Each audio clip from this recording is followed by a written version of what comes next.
Hello everyone, আজকে আমরা যে টপিকটা আলোচনা করব সেটা আগামী মাধ্যমিক পরীক্ষার জন্য ভীষণ গুরুত্বপূর্ণ একটা টপিক।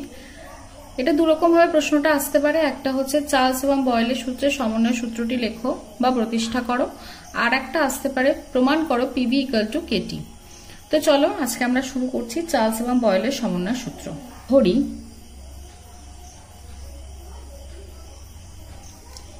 নির্দিষ্ট ভরের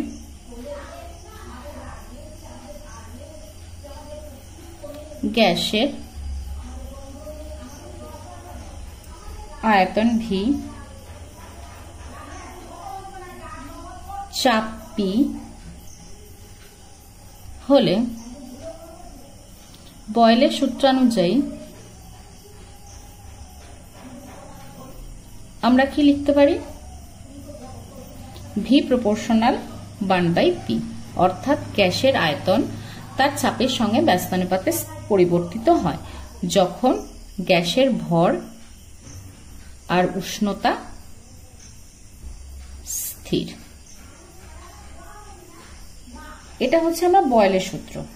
আর আরেকটা আমরা কি জানি যে চার্লসের সূত্রানুযায়ী আমরা কি লিখতে পারি?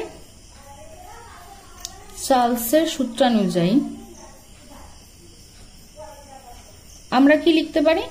কোনো গ্যাসের আয়তন ওই গ্যাসের পরম উষ্ণতার সঙ্গে সমানুপাতিক যখন চাপ আর উষ্ণতা স্থির। এবার এটা হচ্ছে 1 নম্বর সমীকরণ, এটা হচ্ছে 2 নম্বর সমীকরণ। তাহলে যৌগিক ভেদের নিয়ম অনুযায়ী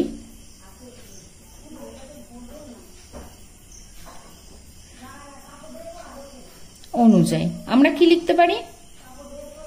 V proportional 1/p into T. তাহলে ভি প্রপোর্শনাল t/p। ভি সমান একটা সমানুপাতিক ধ্রুবক নেওয়া হয় কে, t/p, pv equal to kt।